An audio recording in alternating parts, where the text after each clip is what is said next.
Kid, 5, touchdown! Oh my God! Ah! What can I expect from a Washington offense without Jaden Daniels? The fake to Hill, the throw to Flowers, who got a terrific block and will score. Now it's Mayfield looking. Rolling. Going deep as a man. Abuka! He's got it! Touchdown, Tampa! The Daniel Jones experiment has worked spectacularly well. They are a complete team. Touchdown! 24-23 is what my math says. So many big names on either side of this. I'm interested in the big name that we're going to see at halftime, though. He's big, he's physical, does a great job winning the 50-50 balls down the field. He is going to help this team in so many ways.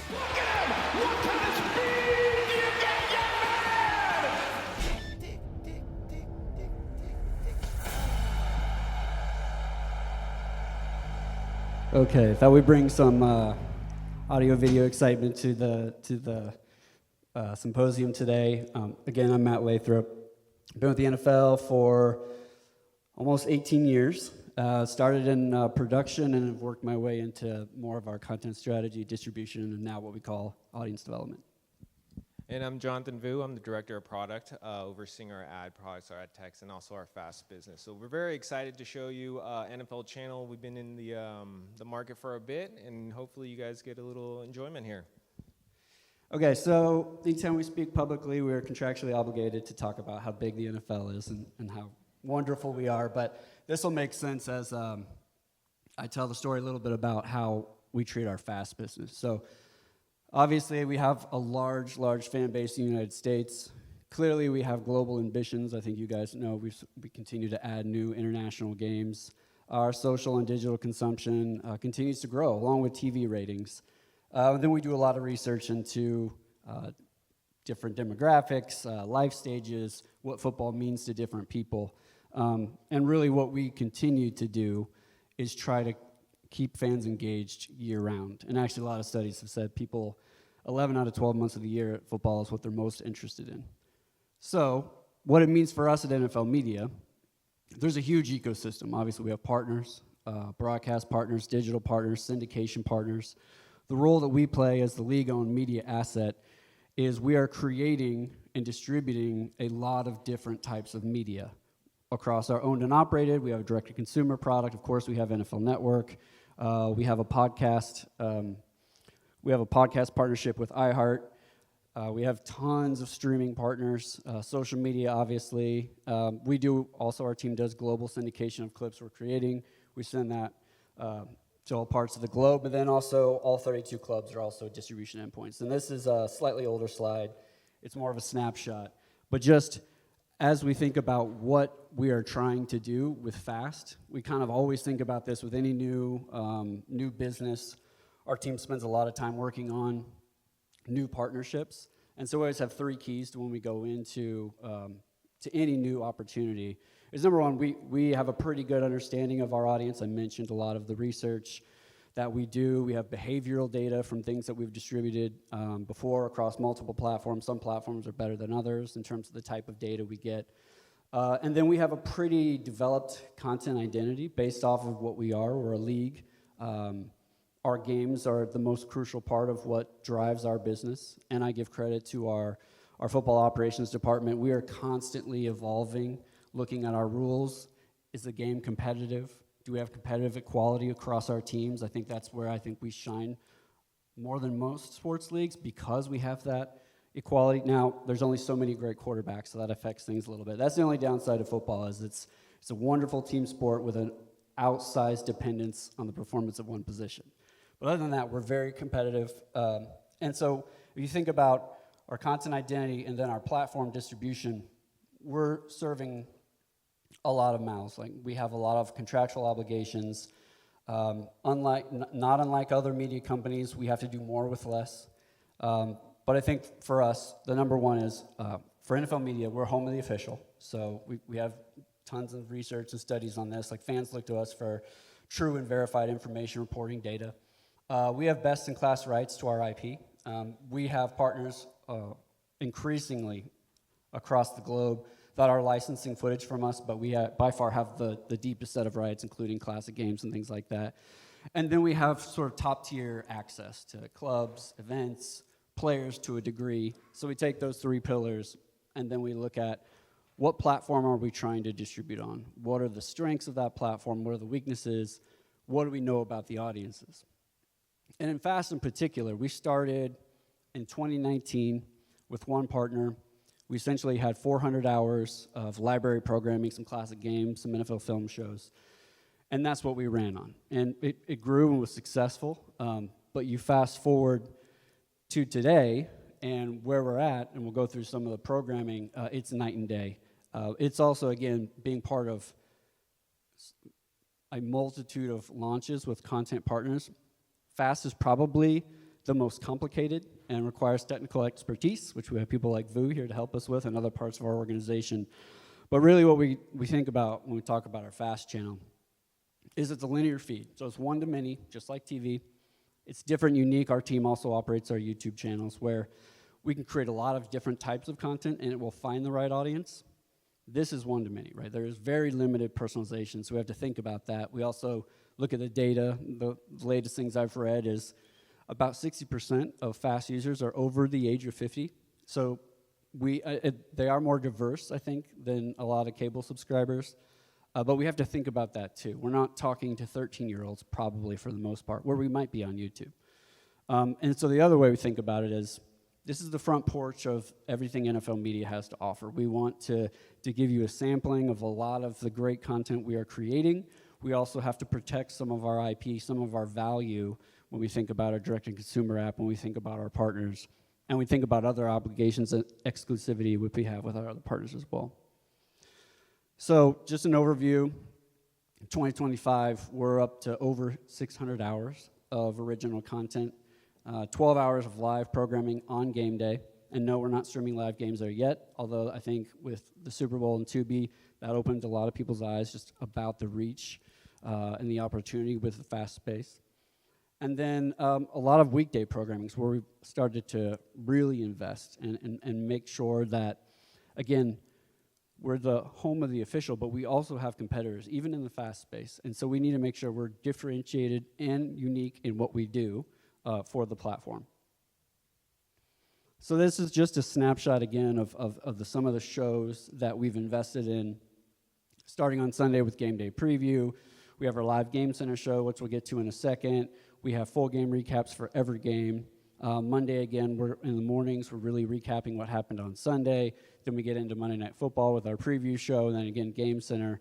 Tuesday is generally sort of the bookend of the week for the NFL. We're recapping from a power rankings perspective, top plays of the week, et cetera. It's also when we feature a game replay from either Sunday or Monday in a primetime window on Tuesday. Wednesdays when we start to look ahead. So we have a lot of library programming and relatively newer programming that is tied into an upcoming matchup, into a storyline, into Aaron Rodgers is going back to play, say, the Packers. We'll have all of his classic games and moments ready to go.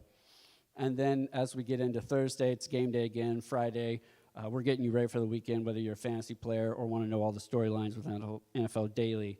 And then Saturday, new this year, we're actually replaying the Red Zone episode from the previous Sunday, which is actually pretty compelling passive screen content for us, because you may not be interested in a single game replay that we're putting up, but Red Zone, and for those who haven't seen it, it's also a way to kind of get people to understand what it is. It's actually really a good watch, I think, on Saturdays as well. So let's see here. Got a little video. So what is Game Center? It is essentially our answer to, if you're not watching the live game, how can we be interesting or keep you caught up with what's going on around the league? So as you can see here, it started with essentially just a digital scoreboard that kept you up to date with the latest scores.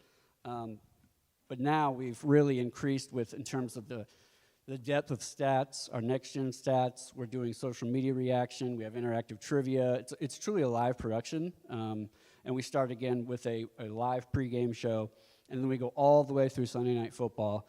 And some of the next-gen stats tracking is pretty interesting as well, which is exclusive to the NFL. Yeah, and I think from the technology standpoint, one of the biggest things is how do we get all these X's and O's? How do we get the social interactions? There's a lot of conversations of how do you do vertical videos, how do you do YouTube and everything else. This is more of your Sunday front porch, as we put it, so you can come in, take a look at the scoreboard for your games. It's a great secondary screen as well as a primary screen if you're watching a game and you want to catch up on, hey, what's going on with the Bucks Falcons, or hey, what's going on with the Rams Chargers and things like that. Additionally to that, we have unique trivias and things like that to get fans a little bit more engaged, to understand what's going on and who you think you're going to win. And from our standpoint as the front porch is to be able to bring that slight interactivity. I know it's one-to-many in the fast space. It's hard to personalize.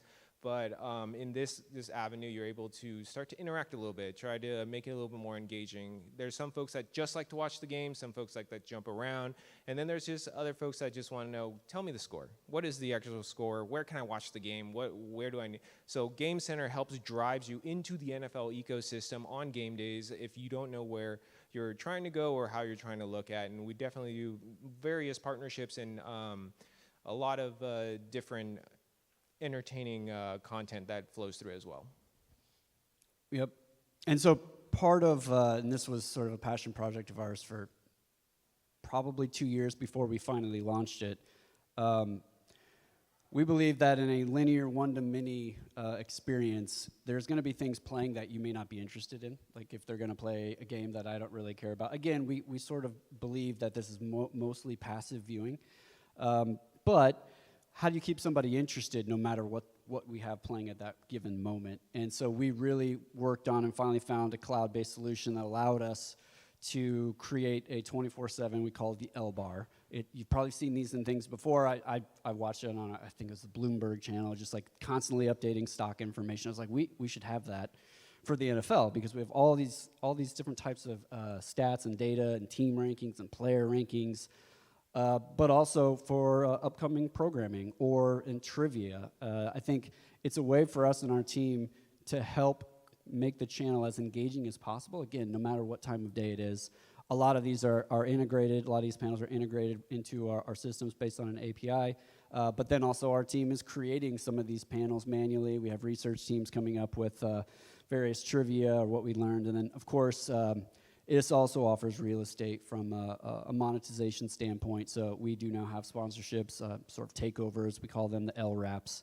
But it's been something that when we launched, it was October of last year, we immediately saw an uptick in our time spent on the channel. So it really proved out that our thought about this was right. And the other thing, and I'll let you get into some of this stuff in a second, Vu, is that we have spent a ton of time on developing more insights with the channel itself. We're on 10 partners. Everybody's data cuts they send us is a little bit different in different time frames. It's a lot of work on Noah back here who works on this from an analytics perspective. But we now have, based on some of the data the partners give us, we have hour by hour sort of heat maps of when people are coming, when they're leaving. It's actually by the half hour. We have day parting now. It's actually more granular in many cases than what we get with Nielsen ratings for NFL Network. So that has allowed us to test, iterate, deploy new shows and assets, and understand where are the opportunities for us to further engage, and where there are areas where even if we do live or new programming in this window, it probably isn't going to make sense just based on the audience behaviors. Yeah, and think from a technology standpoint, how many of you actually participate in like any fantasy football products and things like that, or sports betting? On the other side, this is the unique thing about what we looked into investing on here. If you were to watch NFL Channel today, you can get your injury reports, you can get your fantasy stats and scores, you can also get unique trivias and things like that. We understood that the audience we're reaching is not just football fans. It could be casual fans. It could be just new users that are coming in, right? That's why we have the trivia. The trivia, for those that really are intense in football, they'll know, oh, who is Tom Brady? Where was his journey on that side? Versus some that just want to learn the game. Like, for example, I'll ask any one of you here, why is it called a touchdown? I'll give you bonus points if you know. No? No takers? What again? Rugby? Kind of, not really. I mean, close. You're close. Oh, go ahead.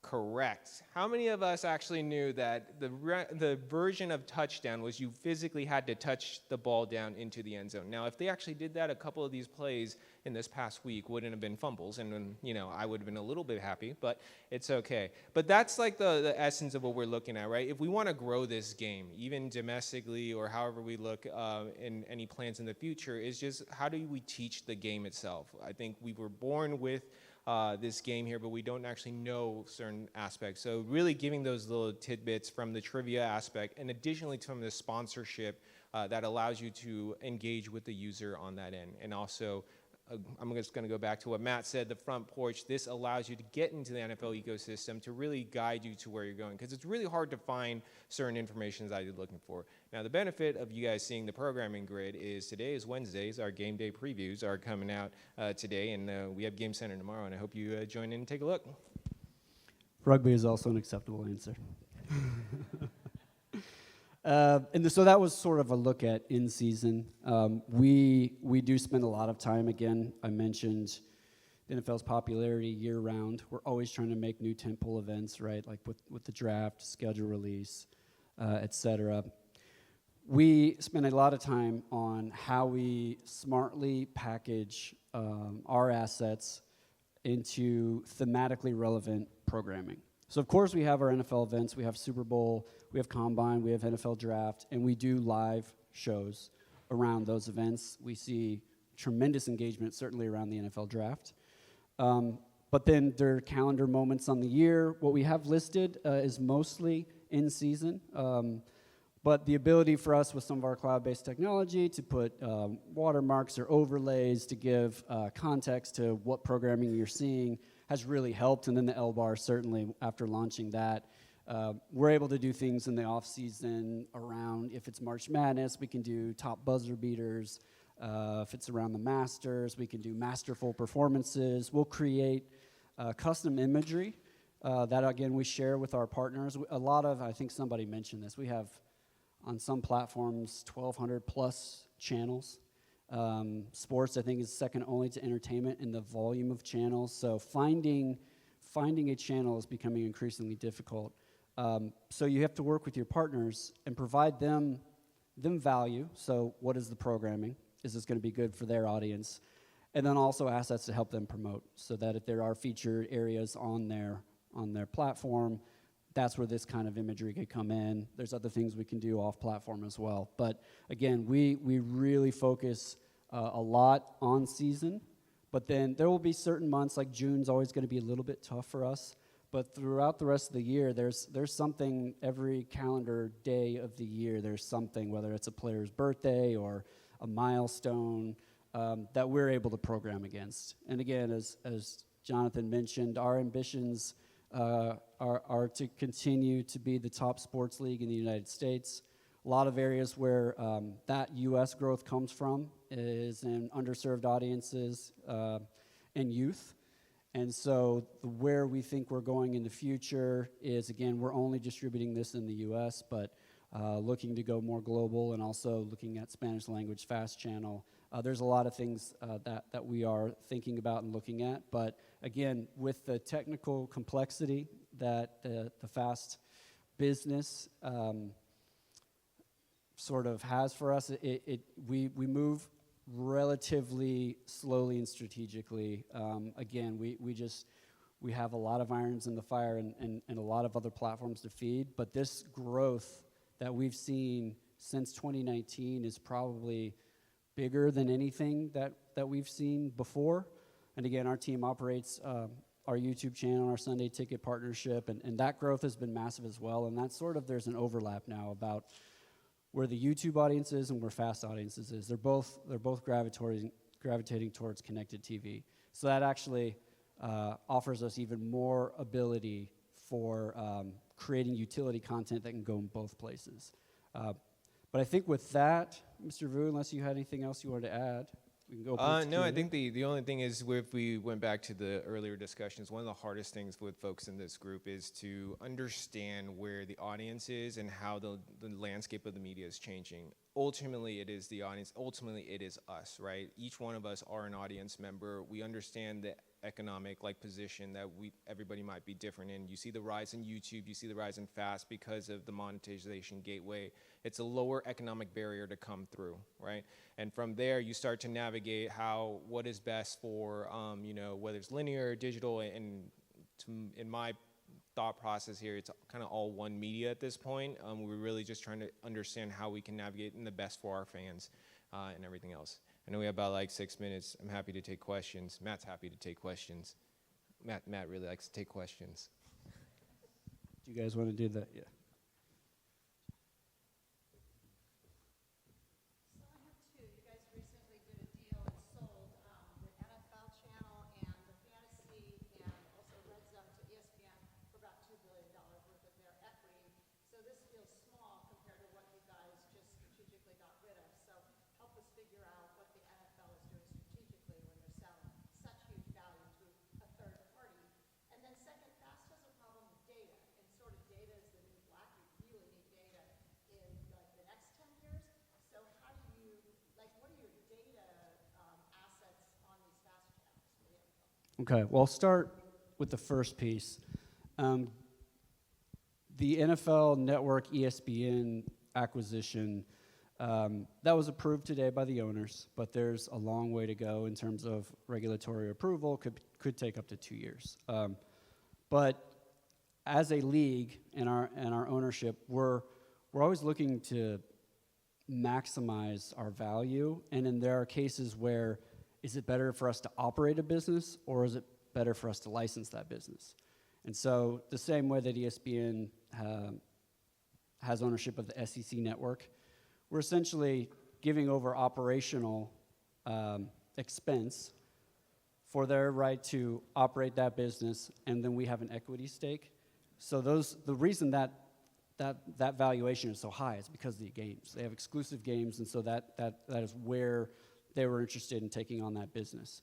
So we still participate in the growth with our partners in that case, but we don't spend as much from an operating perspective. We're retaining all of our digital properties outside of fantasy. And FAST is one where we were not going to give that up because of the growth potential that it has. So long way of saying, we're always looking for opportunities where we can maximize revenue without adding incredible amounts of sort of operating costs to our side.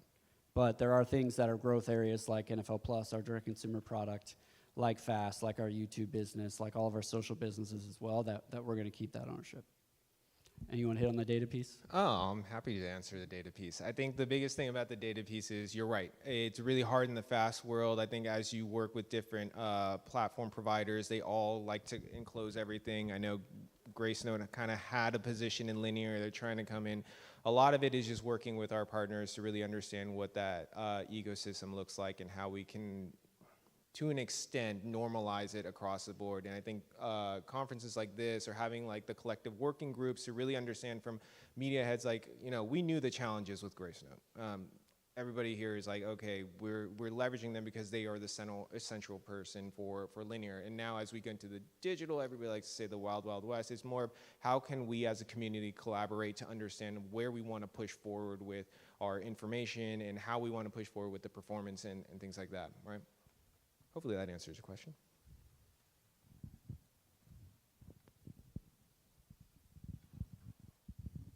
My question is, what kind of things is the NFL trying to do to reach younger audience with the media and stuff? What types of content are you guys trying to work on to target people younger?